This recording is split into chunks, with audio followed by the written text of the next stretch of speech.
Sudah seharusnya aku senantiasa memanjatkan rasa syukur atas semua karunia yang tak ternilai harganya ini dalam setiap napas kehidupanku. Kiranya sudah banyak banget keberkahan, keistimewaan, kemudahan, serta kelancaran yang aku peroleh dalam hidupku hingga saat ini. Kadang aku berpikir, juga sering pula merenung dan membandingkan diriku dengan teman-teman yang lain. Betapa mereka tak seberuntung aku. Bisa memperoleh kehidupan yang standar, tak kurang suatu apa, dan dijauhkan dari segala musibah. Itulah yang aku maksud dengan berkah nikmat dalam hidupku. Aku terlahir dari keluarga bahagia, cukup sandang pangan dan papan. Sejak kecil aku dirawat dan dibesarkan kedua ortuku dengan penuh kasih sayang. Menginjak remaja, aku makin tumbuh luar biasa. Ganteng, fisik sempurna, dan dikaruniai kecerdasan yang di atas rata-rata. Hingga akhirnya aku tumbuh menjadi pria dewasa yang sempurna, bahkan bisa pula digandrungi banyak kaum hawa. Meski begitu aku tak pernah sombong, sehingga kawanku juga banyak, menjauhkan dari sikap pilih-pilih kawan. Kini usiaku sudah 28 tahun. Sudah menikah dengan seorang wanita 27 tahun, cantik dan berasal dari keluarga yang cukup berada. Coba, kurang bersyukur gimana? Istriku bernama Luna, seprofesi denganku, yakni seorang guru di sebuah SMP di kotaku. Namaku sendiri Enzo Aditama. Aku seorang guru matematika, sedang istriku guru seni. Sayang sedikit, kami belum dikaruniai momongan.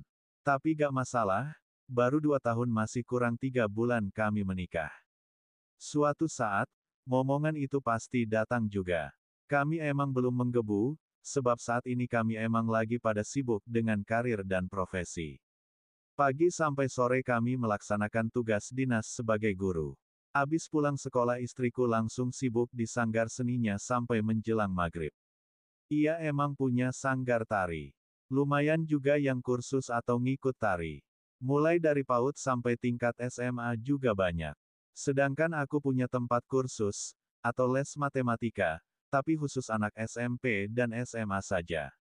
Aku ngeles mulai jam 7 sampai jam 9 malam, tiap hari kecuali Sabtu dan Minggu.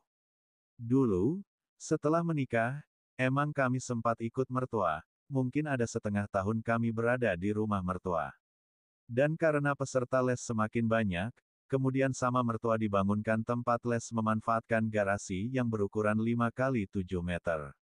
Jadi setiap hari aku masih ke rumah mertua untuk ngeles, meski sudah punya rumah sendiri. Sedangkan sanggar tari istriku sementara masih nyewa gedung di pinggiran kota.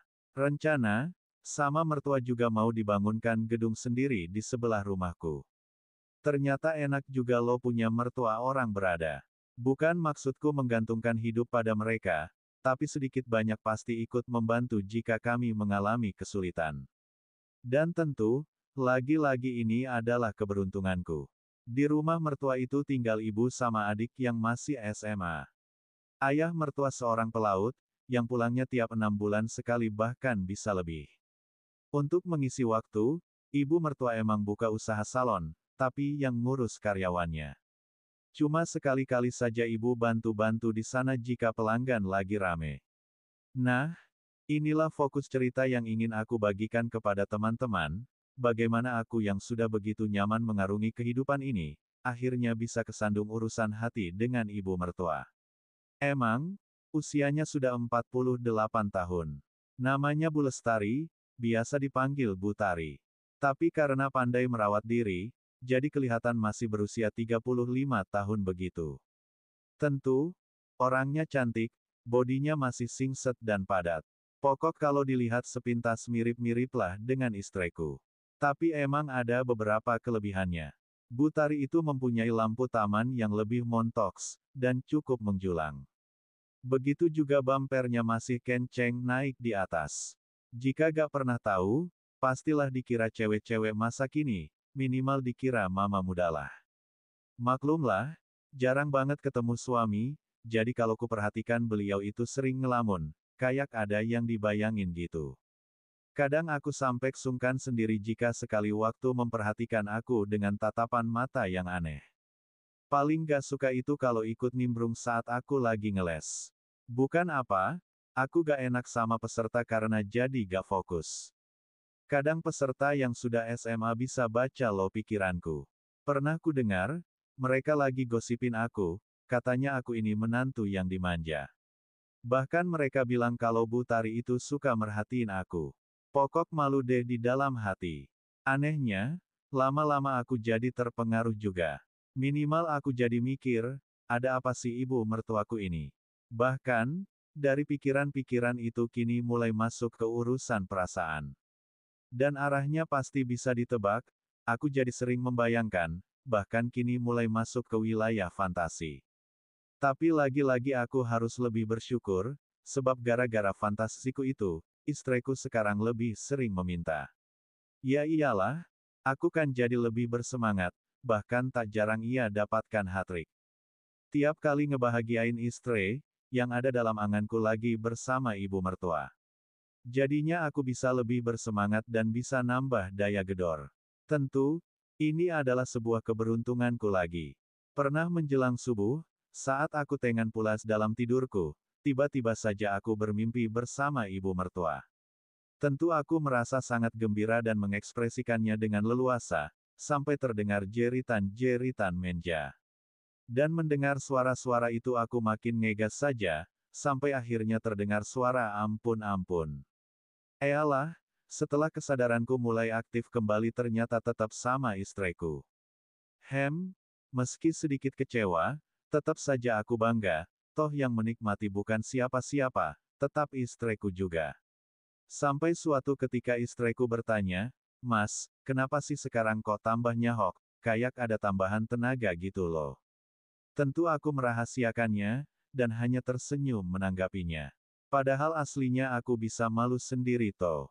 Masalahnya, yang bikin aku lebih kuat dan bersemangat itu bukan orang lain, tapi ibu mertua, ya ibunya Luna sendiri.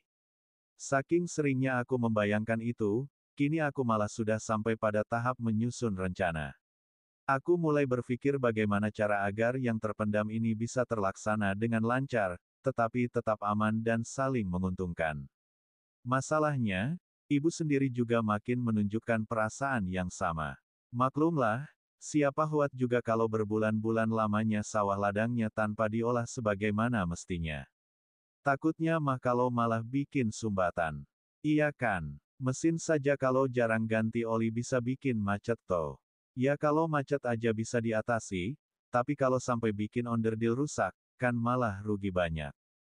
Takutnya lagi kalau aku gak cepat tanggap, bisa-bisa dia malah pergi ke tukang servis lain. Waduh, malah bikin brawet toh. Tapi susahnya itu hanya masalah waktu dan kesempatan. Jam 9 malam usai ngeles, aku harus pulang, sebab istriku nunggu di rumah. Sendirian lagi. Sedangkan di rumah mertua kalau jam segitu Agita, adik iparku, juga belum tidur. Waduh, kalau begini terus, lama-lama rasa penasaranku tambah gak terkontrol, dan takutnya bisa ngawur, malah beresiko toh. Jadi aku harus lebih bersabar lagi, nunggu momen yang pas, gak boleh gerusa-gerusu. Dan akhirnya momen yang sangat aku nantikan itu datang juga. Pas dan tepat sasaran lagi. Ceritanya begini. Hari ini malam Jumat. Kebetulan hujan mulai turun sejak menjelang maghrib. Deras lagi. Istriku ada workshop 3 hari, di luar kota sampai Minggu. Sedang Agita ada kegiatan study tour dari sekolahnya ke luar kota. Alamak, pucuk di Cita Ulam pun tiba. Begitu yang ada dalam pikiranku.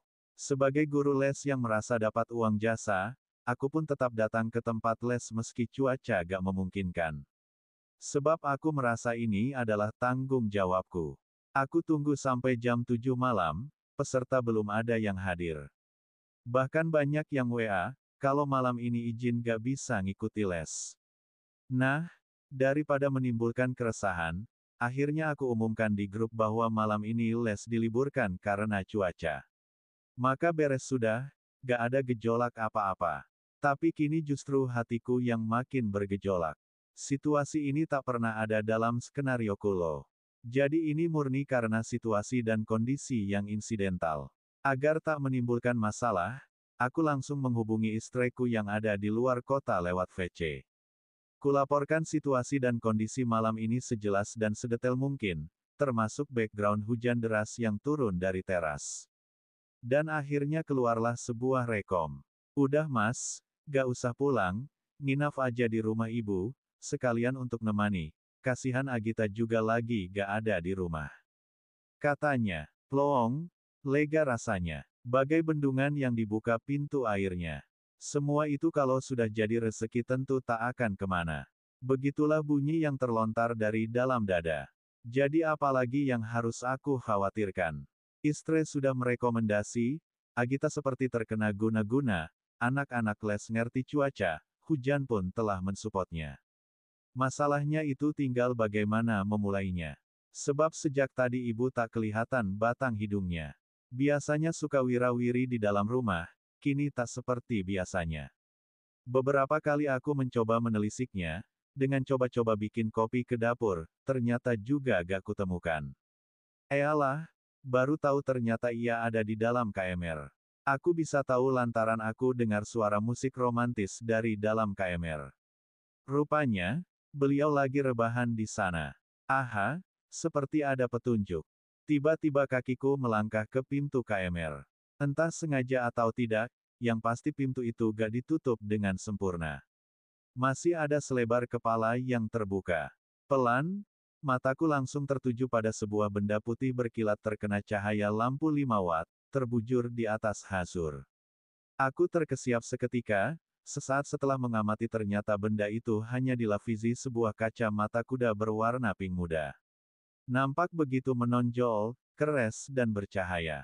Aku yakin, ini emang telah dirancang sebelumnya. Sebab yang di bawah sana juga hanya dilapisi semacam hulots pendek agak ketat, sehingga nampak olehku lembah subur dengan tumbuhan perdu yang remang menerawang. Kaki bisa kutahan, tetapi magma dalam jiwa tak mampu kukendalikan. Akhirnya aku melangkah menghampiri, dan semakin mendekat Merafat hingga akhirnya tinggal setengah mili saja. Tangganku jadi haku, tapi masih bisa naik turun gunung. Sementara hidungku seperti mengendus bau sedap harum khas parawan pekerja salon. Itulah yang bikin BBR-ku tiba-tiba nempel di area Bukit Barisan, dan bermain tiup balun di area itu. Belum ada reaksi, tapi aku yakin itu hanya sebuah modus. Mungkin maksudnya agar aku lebih intensif dan lebih dalam lagi. Setelah secara velan kuberanikan diri membuka kacamata Huda, langsung kudapatkan izinnya, kemudian bermain tiup balun lebih intens, barulah terdengar suara seperti orang mengigau. Tapi bukan mengigau, lebih tepatnya merintih gitu. Dan hal yang tak kuduga pun akhirnya terjadi. Tiba-tiba kapal aku ditarik dan dibenamkan, sembari sahabat kecilku pun mulai diperlakukan begitu mensa dengan sepenuh perasaan. Maka segeralah tercipta cerita baru. Cerita yang tak bisa aku ceritakan apa adanya. Aku hanya bisa memberi info saja, kalau akhirnya kami melewati malam itu tanpa ada rasa ngantuk apalagi tertidur. Bless sama sekali. Bagaimana bisa ngantuk kalau perjalanan yang menyenangkan tapi melelahkan itu harus diulang-ulang tanpa ada hitungan yang membatasi. Padahal menurutku tak ada yang salah loh, tapi entahlah, mengapa harus diulang-ulang. Mungkin aku zempatin membuka jendela, sehingga suara rinai hujan yang belum reda itu ikut menciptakan percikan suasana yang romantisnya tiada taraf. Sejak itulah ibu mertuaku tak pernah melamun ataupun merenung sendiri. Kulihat wajahnya menjadi sumringah, senyumnya jadi merekah, dan aura mukanya makin cerah bercahaya. Kalau ayahmu ada, tak mungkin aku sampai minta ganti oli pada tukang servis yang lain. Ucap ibu seperti memelas. Ya udahlah bu, mungkin ini perjalanan hidup, toh ayah pergi untuk bekerja. Kataku memotivasinya. Tapi ibu mohon, please, jangan sampai istrimu ngerti, jagalah res ini, jangan sampai ada seekor semut pun yang mendengar. Pintanya memohon. Jangan khawatir bu, percayalah semua akan aman-aman saja sepanjang kita berkomitmen untuk menjaganya. Kayak gitu kan ungkapan perasaanku. Tapi masih bisa kan kalau ibu sewaktu-waktu pingin berpacuan kuda lagi. Tentu bu, tiap ada niat pasti ada jalan, Setiap ada kesempatan disitulah kita manfaatkan. Ujarku sok sembrono. Dan setelah semuanya dianggap selesai, aku baru pulang ke rumah. Tak lupa aku segera bikin laporan pada istri kalau rekomendasinya telah aku laksanakan dengan sebaik-baiknya. Baru mau masuk 2 hari, tapi rasanya sudah 2 bulan. Aku udah kangen Mas, aku pingin lihat gayamu yang akhir-akhir ini bikin hatiku tambah sayang kepadamu.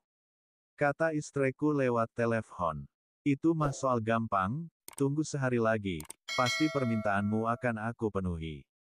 Jawabku untuk membesarkan hatinya. Padahal dalam hatiku berkata, masih ada semalam lagi ada kesempatan untuk membahagiakan ibumu. Sekian dan terima kasih.